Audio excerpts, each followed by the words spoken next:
And right now, in our interactive dialogue segment, we've got our special guest, Associate Professor Dr. Muhammad Fashil Ibrahim. Yeah. Congratulations. Thank you. And Ms. Nohayati and our celebrity couple, Sharif and Malak. Welcome to today's e-Brunch with MENDAKI. I know it feels like, it's been so long since we have had it. Events in person. So nice to see us all together on one stage. So all of us today, we're all parents, and we're all, we have our different experiences and our different knowledge, and some more than the others today. So please feel free to raise your questions through our MENDAKI Singapore Live Facebook Live chat.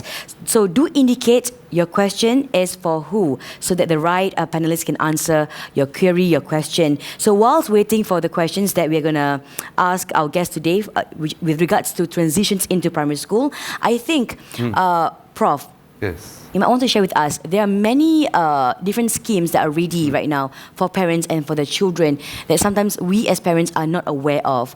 What are some of these very useful schemes that you think is not being taken advantage of as much as it should be good, as it should be? What do you think? Education is the hallmark of something that we find, and not only the society, but governments put it at the forefront of Singapore's development. And it has been such for many, many decades. I think since our independence, we want to give as much support as possible to every Singaporean, whether they are from the low income or even from the high income families, but different support targeting at their needs. And we have programs, assistance at the ministry level, where we have financial assistance scheme, EduSave, and many other schemes at the school level. And at the community level, we also have programs where people from the community want to chip in, such from Malay Muslim organizations, or even organizations like MENDAKI, which have been working very hard since its inception until today, where we mentioned about the class Mathematica. It's part of the M-Cube program, but very much driven by MENDAKI, whereby we want to prepare our kids to have the numeracy skills prior to joining primary school. It's about primary school readiness, about engaging parents, and making not only the kids, I think, but the whole family able to be mentally and also physically and academically prepared. So we are very fortunate in Singapore. Education is key, and not only we talk, we also put into action, whereby the government all the way to the community will give the fullest support to every child. But of course, parents and families must find out about the programs, what we try to share, and they must come forward to be part of it. That is a very important step for, the first step to come forward and to look for it. So these schemes are, what would, as a preschool teacher, and also, of course, as a senior center principal, I'm sure you're also aware of the very useful schemes that parents have not, been aware of. I think you're right, Prof. KMM is one, where we can actually use the classes that's available to teach our parents how to actually guide our children, especially with math skills.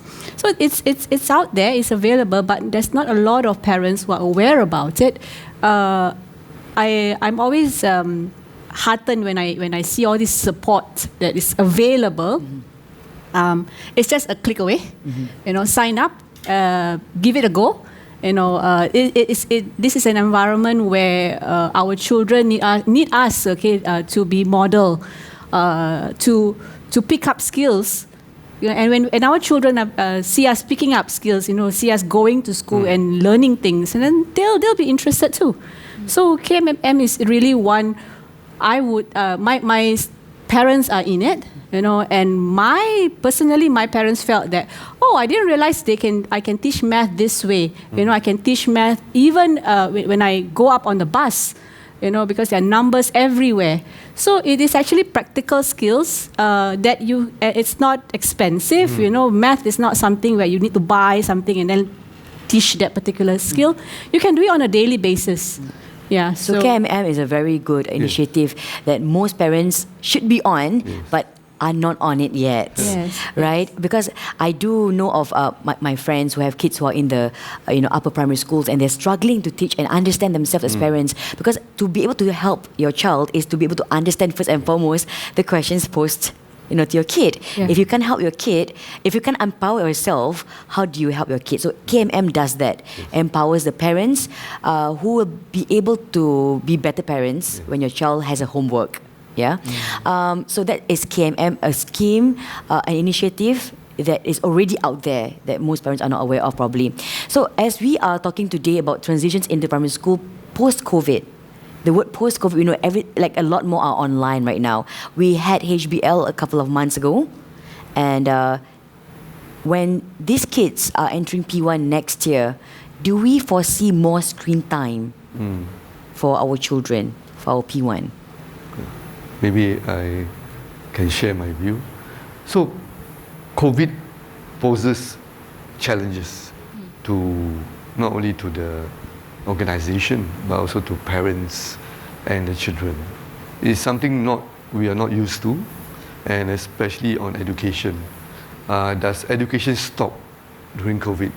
The answer is no, because when we stop educating our people, that will have an impact on the society. So we have to adjust, and I think Singaporeans have adjusted quite well via various opportunities and programs that we have. So I want to share with parents that don't worry, the government and organizations like MENDAKI, we are working very hard to support you. Right? You must ask us any issues that you have. We do our best. In the initial months, we had issues like, what about computer devices for the low-income families? I think not only Ministry of Education went in, organizations like MENDAKI, as well as other voluntary organizations also came in to give the fullest support. And I think this is the spirit that we must do. We want to assure you, don't be afraid, jangan takut, ada pertolongan yang disediakan. InsyaAllah. So be prepared and enjoy the journey. We have a first question, Prof, and this is for Miss Nohayati. She says, my 4-year-old has started to read, but till now he still do not want to try writing. How can I encourage him to do the activity?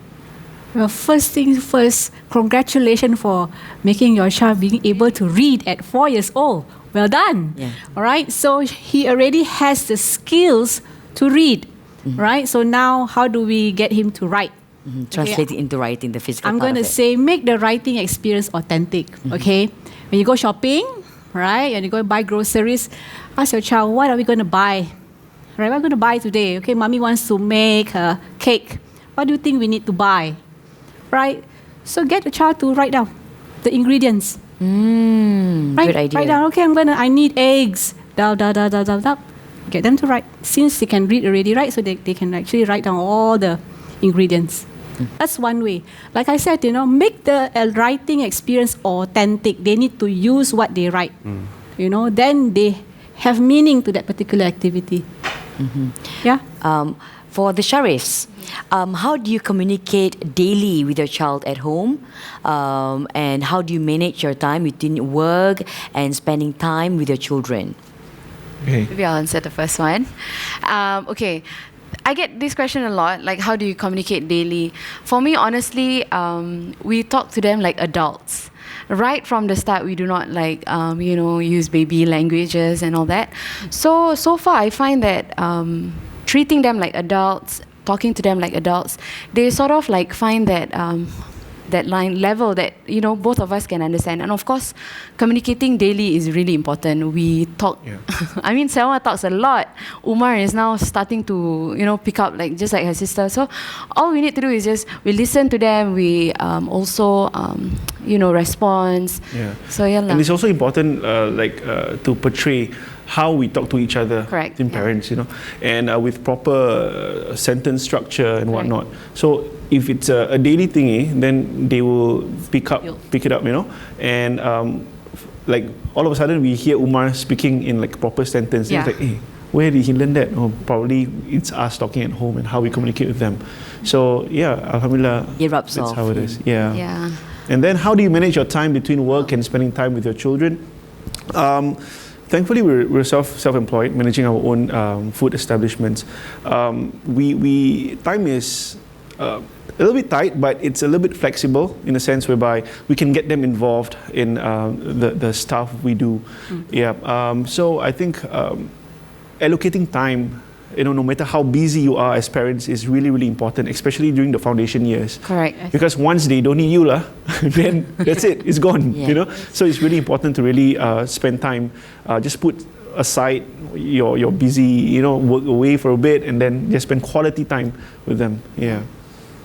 Do you have like a specific, like this, today I must spend these 3 hours, 1 hour, or it No. just varies from day to day? It varies from day to day, especially because we are a bit more, we also have time on the weekday. So sometimes, after school, we just get them for lunch and then, talk to them. Because sometimes this kind of small, even like small pockets of time, like Yes. while we are driving them to school, that's a conversation opportunity right there. So we try to squeeze in any available Anytime slot. possible, Yeah. as long as it's quality time. Correct. And Yeah. and we have another question for Prof. Faisal, it reads like this: what interventions are available if my child is not ready for P1? Because we do know every child is very different.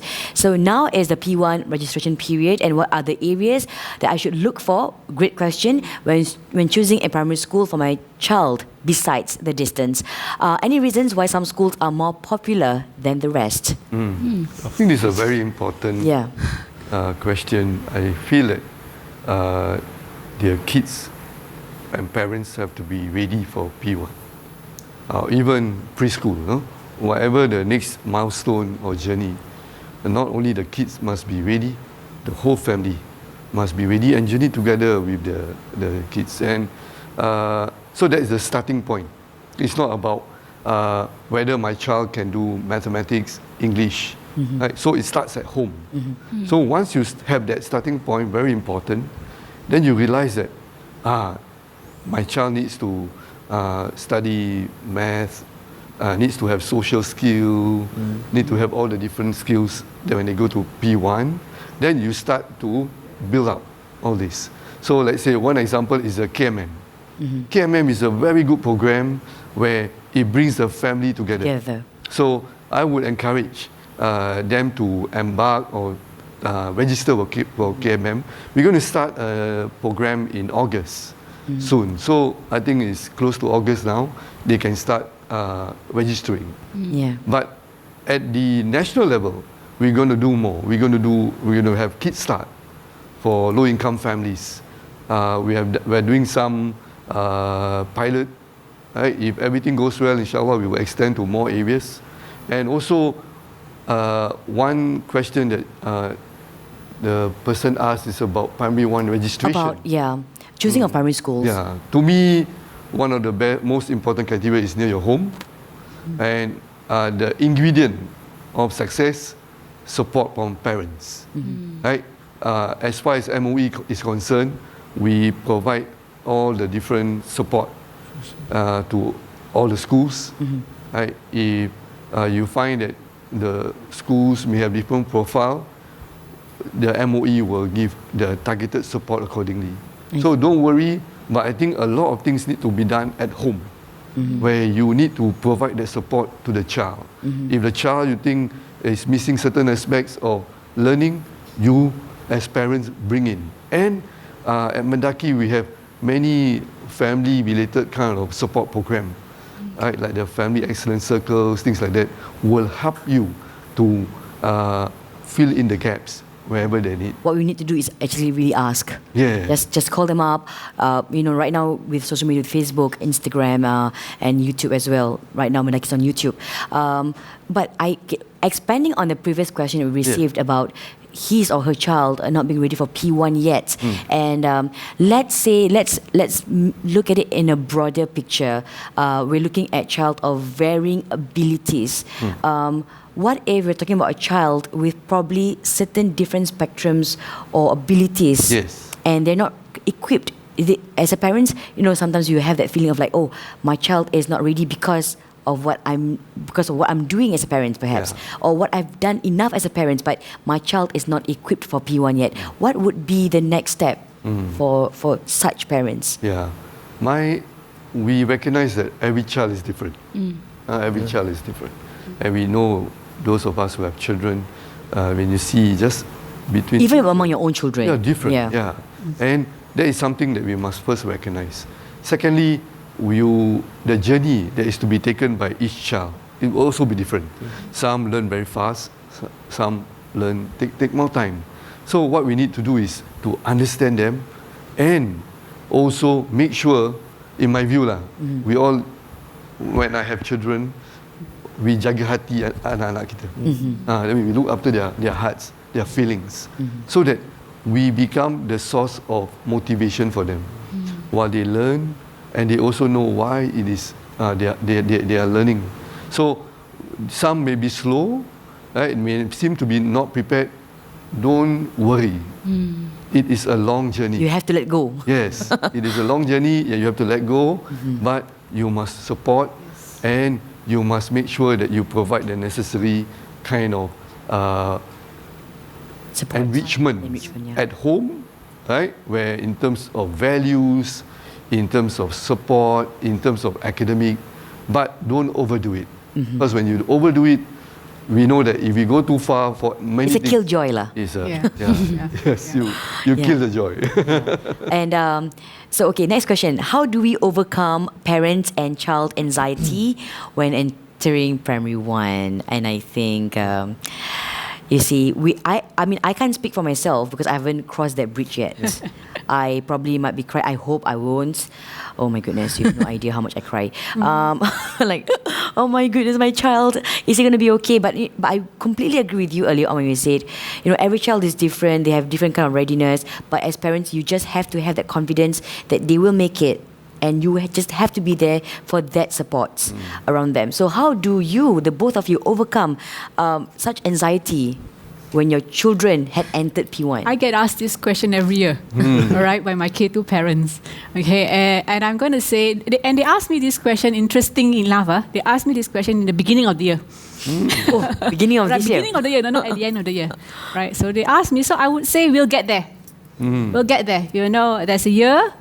We'll give the children enough experiences throughout the year for them to be able to cope with new environment. All right? It's coping with new environment. That's why we all have very different way of coping with new environment, right? When we go to like this is brand new for me. I have my coping strategies, right? Yeah. So we all do. So our children will need to be taught coping strategies, right? The skills are, all right, you usually breathe in, right? You breathe in and then you give it a go, right? And if you are being supported at home and in school, that whenever you are feeling scared, right? There's somebody next to you, all right? And usually it's mommy and daddy lah, right? And in school it's always the teachers, right? So the fear is being supported, one, okay? And the fear is real for them, so you say, hey, it's a problem, there's a solution. Let's work out together what's the solution going to be. All right, why are you scared? Like, okay, recently I was sharing with you, Fiza, I had a child who said to me, the school is so big, I'll get lost. All right? So I said, yeah, so how do we, what do we do if we get lost?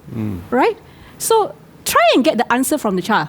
So you have a feel on what are his fears actually, right? So then you address that particular fear, right? So in this case, he said that the school is very big and there's so many rooms.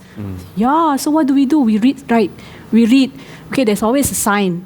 And there's always a buddy, right? You know, first year, primary school, there's always a buddy. So maybe your buddy is a primary 3, primary 5. This buddy thing is for the entire year or just for the first quarter of the year?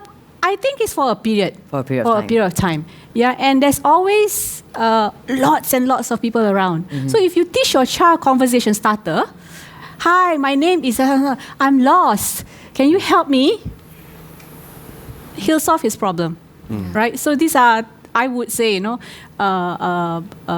values or rather skills that you really need to teach your child. And I think eventually you have to have the faith that your child will be taken care. All right, there will be people around, teachers around, you know, helpers, volunteers, buddy system, whatever. There are systems in place, you know, to address those issues, right? So you'll get there, but don't start practicing at December, right? Now. Yes, You haven't work on yet. it now. Now that you know the school that you're going to enroll your child in, right? Do a little bit of research. You know, okay, go in. If they have a virtual tour, go in and say, hey, this is where the library is. You know, and you want to play, this is where you can play, and then this is where you go to the tuck shop. So that kind of like addresses some of the fears. I hope that helps. We have another question. It's for all. And, you know, we live in a post-COVID world right now.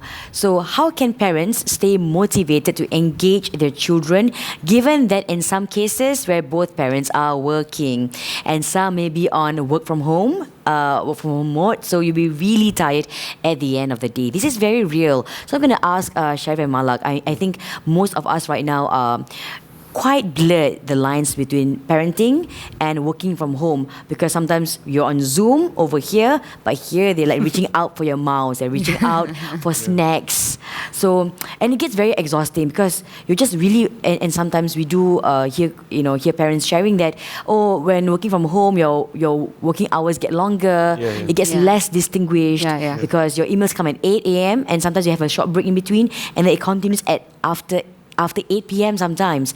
So how do you? We gotta take that because you always work from home, right? It is mentally draining, I would say.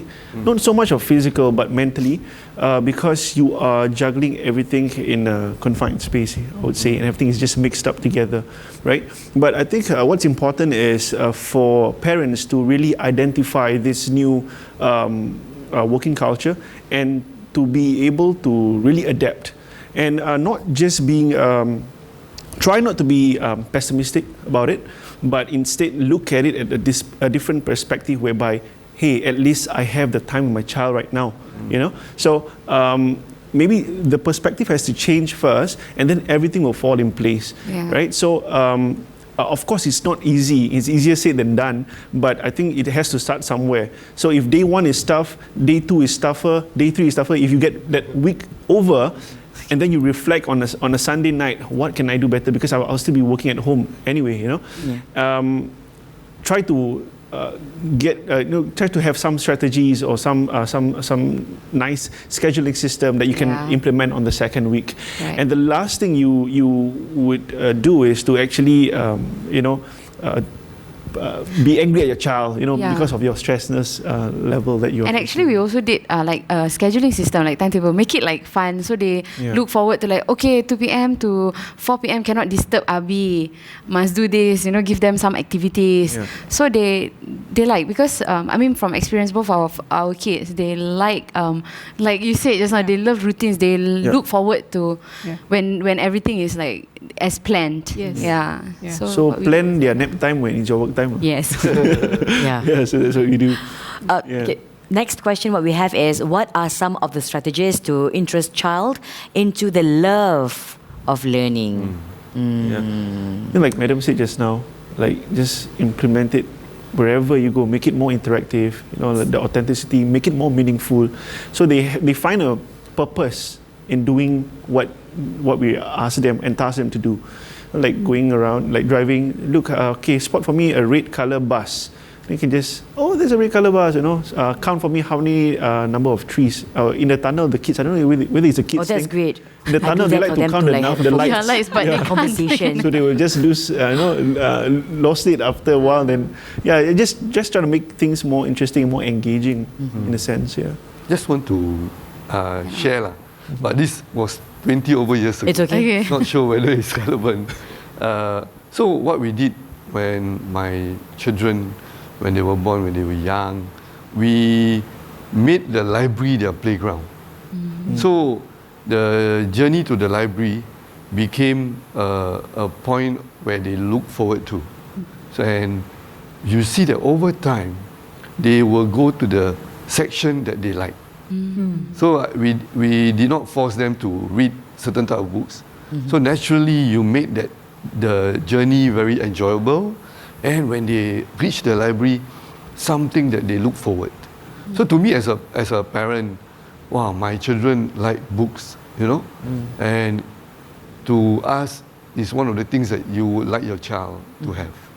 Right? Naturally. So, naturally. So it becomes a joy. So we don't have to force them to read books, And that becomes something that I thought, although today is more of e-books, something that parents should think about. Right? Instill that in their hearts and mind. When you do that, it becomes something that they love. And that, I think, is what we call joy of learning. I think that's important. Yeah. It's making the library looks like a reward, rather than okay, we got to do this week because you got to catch up on your phonics. So make it like, okay, we're gonna have fun. Let's go to the library as part of a family activity and outing. How about yourself? I think children? For preschool teachers, we always have to. Preschool teachers are mothers too, so usually, right? We try to really get children excited about things, all right? About learning, all right? We go over the board usually because we are drama people, all right? Because we have a whole bunch of 15 children and they are all different, right? And if we're gonna just cater on all the different interests, we're gonna punch it, right? So we will choose a topic, of course, that the children are always familiar with, what they like: animals, they like aeroplanes, they like vehicles. Okay, choose a topic, right? And then we elicit from them. Okay, what do you want to find out? Have you ever wondered why the wheels are circle and not round? That kind of questioning, or that kind of elicit, basically getting them to actually tell you, what they are interested in, and then hey, let's find out more. Let's find out more together. I also don't know why. Actually, I know, right? That's why I say drama. You have to really over it in a way, because that's where they see that you're excited, right? And then they get excited about learning too. All right, and that's what you want to do, actually make them really interested in just learning all the time. And if you're there to kind of like just support them in the sense that, okay, or maybe we should go into this website, that kind of thing, or maybe read a book. Now cannot go library so often, so something like that. Okay. And I think we have so much more to share, but of course, right now we've come to the end of, almost to the end of today's session. What's going to happen is, I think some of our panelists have shared such great initiatives that we have to be on it, if we're not on it yet, which is KMM, Kelas Matematika, one of it, Kids Start, which is a great initiative for all parents, for us to be able to take advantage of what is shared in Kids Start. Of course, I'd like to thank all of our panelists right now. Thank you so much to Ms. Nohayati, of course to our Associate Professor Muhammad Faisal, then of course to Sharif and Malak, who's going to perform for us in a very short while.